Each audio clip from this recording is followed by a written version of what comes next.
Greatest integer function, standard sign क्या है इसका? GIF, ब्रैकेट से डिनोट करते हैं। वैसे और भी इंटीजर फंक्शन होते हैं, लेकिन इसे हमें डिटेल में पढ़ना है, इसके बारे में बात कर रहे हैं। Greatest integer not greater than x।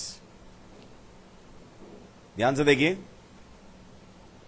Greatest integer not greater than x, तो इसकी बेसिक डेफिनेशन है वो क्या है?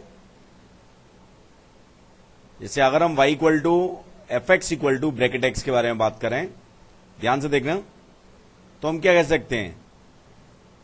हिंदी में क्या कहेंगे इसे? सबसे बड़ा इंटीजर जो कि x से बड़ा नहीं है। तो जब हमारे पास x greater than equal to 0 होंगे, अगर x की वैल्यू 0 है, 0.1 है, 0.2 है, 0.3 है, 0.4 है, 0.5, 0.9, 1 से कम है x, तो उन सभी नंबर्स के लिए ब्रैकेट x की वैल्यू कितनी आएगी? 0। 1 तो इन सबसे बड़ा हो जाएगा ना x से।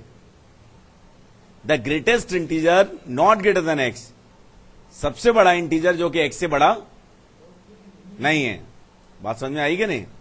The greatest integer not greater than x, तो जब नंबर हमारे पास 0 से लेके 1 ओपन तक होंगे, तो greatest integer not greater than x कितना आएगा? 0। समझ आ गए? ठीक है कि नहीं? मान लो 0.6 है, तो 0 इससे छोटा है, और सबसे बड़ा इंटीजर है जो कि इससे छोटा है, लेकिन 1 क्या है? इससे बड़ा हो जाएगा। हमें चाहिए क्या? The greatest integer not greater than x। समझ गए ना? ये समझ आ गया? अगर हम बात करते हैं किसके लिए? x greater than equal to 1 and less than 2, तो हमारे पास कितना आ जाएगा? ये 1 आएगा। बात समझ में आ रही है कि नहीं? समझ आए? ठीक है कि नहीं? अगर हम बात करते हैं किसके लिए? x greater than equal to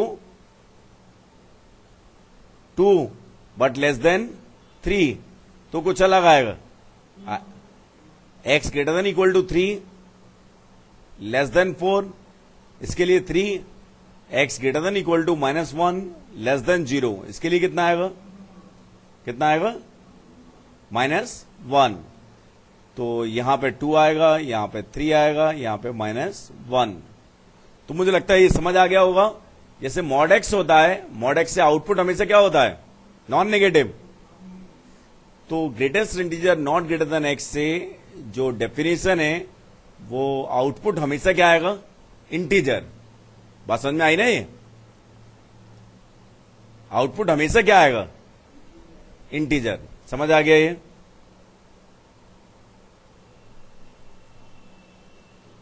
कोई डाउट? समझ आ गया नहीं? डेफिनेशन वाली बात समझ में आ गई है? इसे हम डिनोट किससे कर रहे हैं? ब्रैकेट x से।